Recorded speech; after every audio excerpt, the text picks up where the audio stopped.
माँ के लिए मेरे मन में गुस्सा और कई सवाल थे। अपने बेटे को किसी अनजान के पास कैसे छोड़ दिया?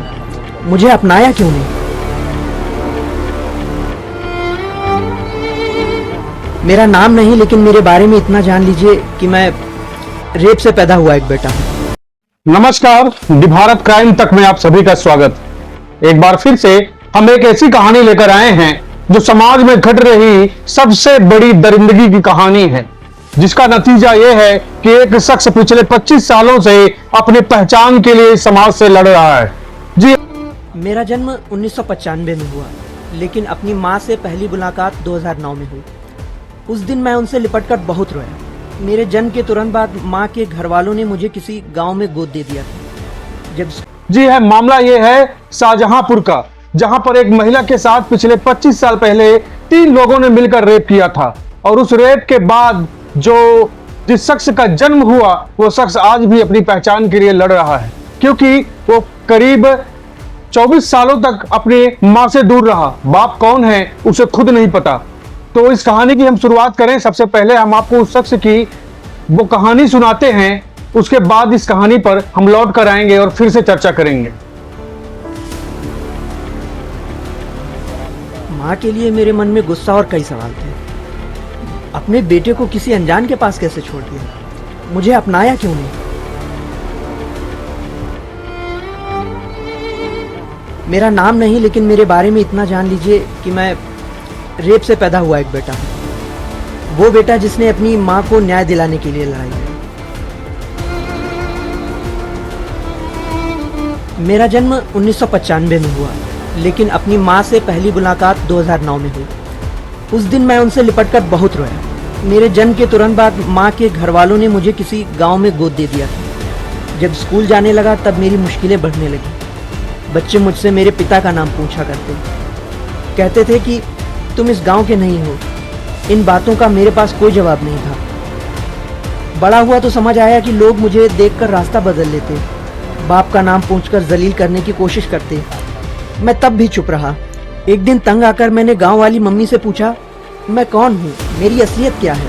उस दिन मम्मी ने बताया कि मेरी असली माँ लखनऊ में रहती है। थोड़ा बड़ा होने पर मैं उनसे मिलने की जिद करने लगा। एक दिन घर वालों ने भी हार कर एक कागज पर मेरी माँ का पता और नाम लिख कर दे दिया। गांव के एक भैया लखनऊ में ड्राइवर थे। मैं उनके साथ लखनऊ आ गया। मैं लोगों से पता पूछते पूछते एक घर के बाहर जाकर बैठ गया। वहाँ एक औरत घर के अंदर बाहर आ जा रही थी। उन्हें देखने के बाद भी मैं सच बताने की हिम्मत नहीं कर पाया। सुबह से शाम हो गई। अंत में उस औरत ने मुझे बुलाया। मैंने बिना कुछ पूछे कहे उनको अपनी जेब से पर्ची निकाल कर दे दी। पर्ची पढ़ते ही उन्होंने पूछा, कौन हो तुम? मैंने कहा, आप मेरी माँ हैं, और उनसे लिपट गया। भरोसा नहीं हो रहा था कि उन्होंने मुझे अपना लिया। उस घर में एक छोटा भाई भी था। शुरुआत में हमारी बनती नहीं थी। मैं यहाँ उसके खिलौनों से खेलता, लेकिन जब उसके कपड़े पहनता तो वो गुस्सा हो जाता। उसके मन में यह गुस्सा था कि मैंने उसकी माँ, घर, खिलौने। समाज में घट रही सबसे दर्दनाक अपराध की यह कहानी है, एक ऐसे शख्स की जिसको कुछ दरिंदों ने मिलकर इस दुनिया में, इस धरती पर जन्म दिया, और आज वो अपनी पहचान के लिए लड़ रहा है। उसे ना तो माँ का प्यार मिला, ना ही उसे पता है कि उसका पिता कौन है।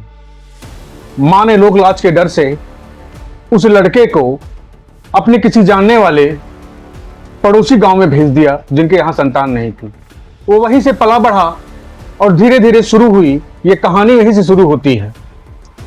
जैसे जैसे वो लड़का बड़ा होता है, आसपास के लोग, स्कूल में, गांव में, तमाम प्रकार के लोग उसको देखकर रास्ता बदल देते थे, तमाम प्रकार की बातें करते थे। कई लोगों से तो वो मारपीट भी किया, लेकिन कमजोर था, बालक था, इसलिए कई जगह से वो पिटकर आया। धीरे धीरे जिस दंपत्ति ने उसको पाला था, उनसे वो जिद कर बैठा कि आखिर मेरी माँ कहाँ रहती है, मुझे बताओ। कई बार वो दंपत्ति मना करते हैं, रोकते हैं, लेकिन दिन ब दिन उसकी जिद बढ़ती जाती है। एक दिन वो दंपत्ति जो है थक हार कर मजबूरन उसकी माँ का पता बता देते हैं। एक पर्ची पर वो लिखते हैं कि तुम्हारी माँ यहीं रहती है। तब उस लड़के की उम्र महज 9 साल थी। वो लड़का लखनऊ तो अकेले जा नहीं सकता था। उसके पड़ोस में एक अंकल लखनऊ आना जाना उनका लगा रहता था, ड्राइवर थे, गाड़ी चलाते थे। उनसे उसने कई बार रिक्वेस्ट की, लेकिन उन्होंने भी कहा कि जो है ये लड़का है, कहाँ जाएगा ये। तो उन्होंने भी उसे लगातार टालते रहे, मना करते रहे। उस लड़के की जब उम्र 15 साल हुई, उसने अपनी जिद नहीं छोड़ी। अपनी पहचान के लिए, ये जानने के लिए आखिर वो है कौन। जब वो शख्स 15 साल का हुआ तो एक दिन उस अंकल से रिक्वेस्ट किया कि मेरी मां से मुझे मिला दो। तो वो आदमी भी थक हार कर, क्योंकि कई सालों से उसके पीछे पड़ा हुआ था, तो उसे अपनी मां से मिलना है, वो जिद पे अड़ा हुआ था। तो उस ड्राइवर ने भी कहा कि चलो ठीक है, मैं तुम्हें लखनऊ छोड़ देता हूं और तुम्हें बता दूंगा कि यही चौराहा है और यही गली है, यहीं चले जाना। क्योंकि उस दंपत्ति को तो पता ही था कि किसका बेटा है ये। तो वो उस ड्राइवर के साथ अपनी मां को ढूंढने लखनऊ पहुंच जाता है। लखनऊ जब वो पहुंचता है तो वो ड्राइवर जो था वो एक गली का पता बताता है कि यहीं चले जाओ, यही घर पे तुम्हारी मां मिलेगी। वो शख्स 15 साल का वो लड़का अपनी मां के पास जाता है। घर जो है 3-4 कमरों का घर था, ऊपर टीन शेड रखी हुई थी। वो दरवाजे के बाहर बैठ जाता है। सुबह वो पहुंचता है, बैठते बैठे बैठे बैठे बैठे शाम हो जाती। उस घर में एक महिला लगातार अंदर बाहर कर रही थी। तो आके पूछती है उससे कि आखिर तुम सुबह से यहां बैठे हो, तुम हो कौन। तो अपनी जेब से वही पर्ची निकालता है और कहता है कि आप मेरी मां हैं। सोचिए, मां और बेटे का ये जो मिलन था 16 साल बाद, कैसा माहौल रहा होगा। वो औरत उस बेटे को अपने सीने से लगा लेती, फिर लगातार वो शख्स अपने वही उसी घर में अपने मां के साथ, छोटे भाई के साथ रहता था। दोनों में उठना बैठना, मां का साथ, कपड़ों से लेकर पढ़ाई की किताबों तक, लगातार उनमें आपस में बहसबाजी होती थी। क्योंकि छोटे बेटे को लगता था कि जब से ये आया है, इसने जो है मेरी मां का प्यार बांट लिया मुझसे, किताबें बांट ली, कपड़े बांट लिए। लगातार दोनों में झगड़े होते रहे। धीरे धीरे उस शख्स की उम्र 20 साल हुई, क्योंकि लोगों ने अभी भी उसे ताना देना नहीं छोड़ा था। उसकी मां ने शादी नहीं की थी या विडो थी, जो भी था, अभी इसकी पूरी जानकारी नहीं है। उसकी मां कहीं काम करती थी, 12 घंटे की ड्यूटी होती थी उसकी। बड़ी मुश्किल से अपने दोनों बच्चों को उसने पाला। धीरे धीरे जब दोनों बेटे समझदार हुए तो उस शख्स ने जिद ठान ली कि मां, ऐसा है कि आपके साथ जो दरिंदगी हुई थी, मैं उन दरिंदों को जेल के सलाखों तक पहुंचाऊंगा। पहले मां मना करती है कि बेटा बहुत बदनामी हो चुकी है, कोई फायदा नहीं है। लेकिन वो दोनों बेटे मानते नहीं। वो कहते हैं कि आपके साथ जो दरिंदगी हुई है, उसके गुनहगारों को हम जेल की सलाखों तक पहुंचाए बगैर मानेंगे नहीं। तो धीरे धीरे उसकी मां भी कन्विंस हो जाती है और वो बताती है कि मैं तुम्हें एक ऐसी गली में लेकर चल रही हूं और इशारा करूंगी तो वो लोग कौन थे। धीरे धीरे समय बीता, वक्त बीता। इस दौरान वो शख्स जो है कुछ दिनों के लिए हरियाणा चला गया। वहां कुछ कमा के आया, नौकरी वोकरी किया उसने, कुछ पैसे इकट्ठा किए और वो ड्राइवर का काम करता था किसी अधिकारी के यहाँ। उसी बीच उसे किसी लड़की से प्यार होता है और वो शादी वादी कर लेता है, मां की मर्जी से ही। लेकिन जो उसका मकसद था, जो उसका टारगेट, वो तीनों शख्स थे जिन्होंने उसकी मां के साथ दरिंदगी की थी। उस दरिंदगी से इस व्यक्ति का जो जन्म हुआ था वो भूला नहीं था। उसने ये तय कर लिया था कि इन दरिंदगों को हम सलाखों के पीछे पहुंचाकर ही रहेंगे।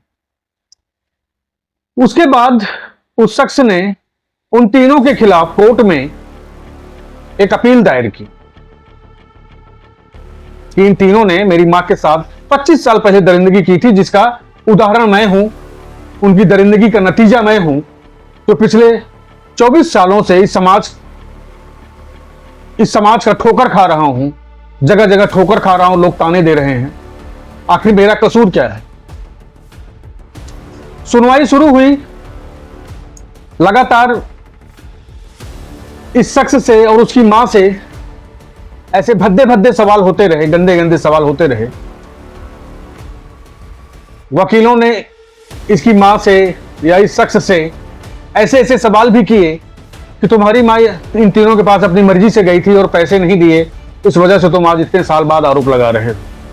तो उसने कहा कि इन तीनों के साथ मेरा डीएनए मैच कराया जाए कि आखिर मैं किसका बेटा हूं। डीएनए मैच होता है, किसी एक शख्स का नाम आता है उसमें, कोर्ट को भी ये भरोसा हो जाता है कि हाँ इसने जो अपील दायर की है उसमें दम है। धीरे धीरे केस आगे बढ़ता है और एक वक्त ऐसा आता है कि उन तीनों दरिंदों ने अपने गुनाहों को कबूल किया और तीनों को कोर्ट ने 10-10 साल की सजा सुनाई। तो सलूट है ऐसे बेटे को जिसने अपनी मां को इंसाफ देने के लिए, इंसाफ दिलाने के लिए 25 साल तक इस लड़ाई को लड़ता रहा।